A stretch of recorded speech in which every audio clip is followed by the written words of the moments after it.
हरियाणा विधानसभा चुनाव के नतीजों से बीजेपी में एक बार फिर से मंगल मंगल हो गया है।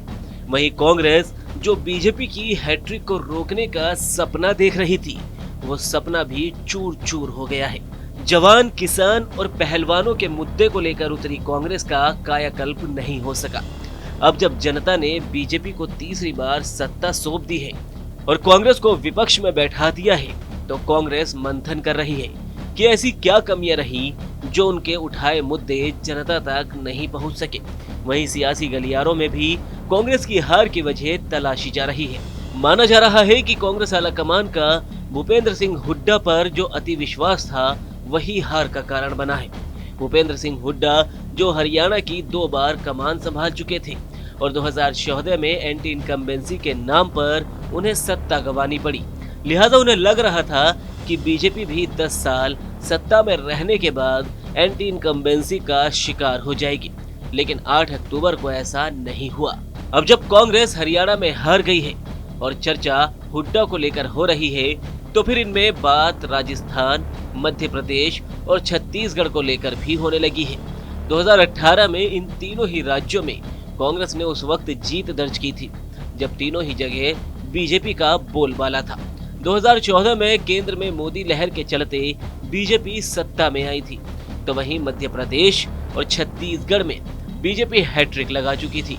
वहीं राजस्थान में बीजेपी 2013 में वसुंधरा राजे के नेतृत्व में 200 में से 163 सीटें जीतकर सत्ता में लौटी थी और इसका रिपीट होना भी कंफर्म माना जा रहा था। ये वक्त था जब कांग्रेस की कमान राहुल गांधी के हाथों में थी और वो टीम राहुल के साथ 2019 में लोकसभा चुनाव में वापसी की तैयारी कर रही थी।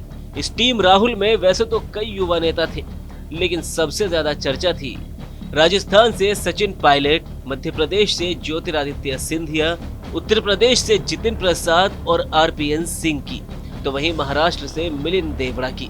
टीम राहुल जहां 2019 की तैयारियों में लगी थी, उससे पहले 2018 का विधानसभा चुनाव उनके लिए लोकसभा का सेमीफाइनल था। इस सेमीफाइनल में कांग्रेस को जीत मिली और अब बारी थी प्रदेश की कमान किसे सौंपी जाए। तीनों ही राज्यों में युवा और अनुभव का मिश्रण था।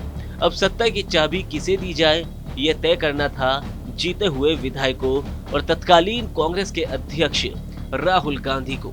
राहुल गांधी ने तीनों ही राज्यों के युवा और अनुभव वाले नेताओं से चर्चा की और कमान सौंपी अनुभव वाले नेताओं को। लेकिन यहाँ से कांग्रेस और राहुल गांधी के लिए एक बार फिर से मुश्किल का दौर शुरू हो गया। पहला झटका लगा मध्य प्रदेश में, जहां राहुल के सबसे खास माने जाने वाले ज्योतिरादित्य सिंधिया ने 2020 में अपने समर्थित विधायकों के साथ बीजेपी का दामन थाम लिया। मध्य प्रदेश के बाद बारी आई राजस्थान की, जहां सचिन पायलट बीजेपी में तो नहीं गए, मगर अपने समर्थित विधायकों के साथ बगावत का रुख जरूर अख्तियार किया। जिसके बाद कांग्रेस की तत्कालीन कार्यकारी अध्यक्ष सोनिया गांधी ने महासचिव प्रियंका गांधी को मान मुनव्वल का जिम्मा सौंपा और प्रियंका गांधी इसमें काफी हद तक सफल भी रही। वहीं छत्तीसगढ़ में भी जब कांग्रेस को बगावत की बू आई, तो वहां भी कांग्रेस को आखिरी दौर में उप मुख्यमंत्री का पद देना पड़ा और मध्य प्रदेश में तो कांग्रेस शासित कमलनाथ की सरकार अपने 2 साल भी पूरे नहीं कर पाई थी कि जब सिंधिया की बगावत की वजह से कांग्रेस की सरकार गिर गई। लेकिन राजस्थान और छत्तीसगढ़ में सरकार ने जैसे तैसे अपने 5 साल पूरे जरूर कर लिए। 2023 में एक बार फिर विधानसभा चुनाव का बिगुल बजा। माना जा रहा था कि इस बार कांग्रेस राजस्थान में सचिन पायलट और मध्य प्रदेश और छत्तीसगढ़ में किसी युवा नेता के सहारे चुनावी मैदान में उतरेगी, लेकिन ऐसा नहीं हुआ। तीनों ही राज्यों में अनुभव वाले नेताओं के सहारे ही चुनावी मैदान में उतरी कांग्रेस को हार का सामना करना पड़ा। अब जब हरियाणा में भी कांग्रेस अपने अनुभव वाले नेता के सहारे उतरी और हारी, तो एक बार फिर से कांग्रेस में ओल्ड एज के दबदबे की चर्चा होने लगी। कहा जा रहा है कि कांग्रेस अगर इन राज्यों में युवा नेताओं को मौका देती, तो न तो उसके युवा नेता पार्टी छोड़ते और न ही उन्हें हार का सामना करना पड़ता। वैसे आपको बता दें कि टीम राहुल में इकलौते सचिन पायलट ही अब बचे हैं जो कांग्रेस और राहुल का साथ निभा रहे हैं। तो सवाल यही है कि क्या आगामी विधानसभा चुनाव में कांग्रेस अपने अतीत से कोई सीख लेगी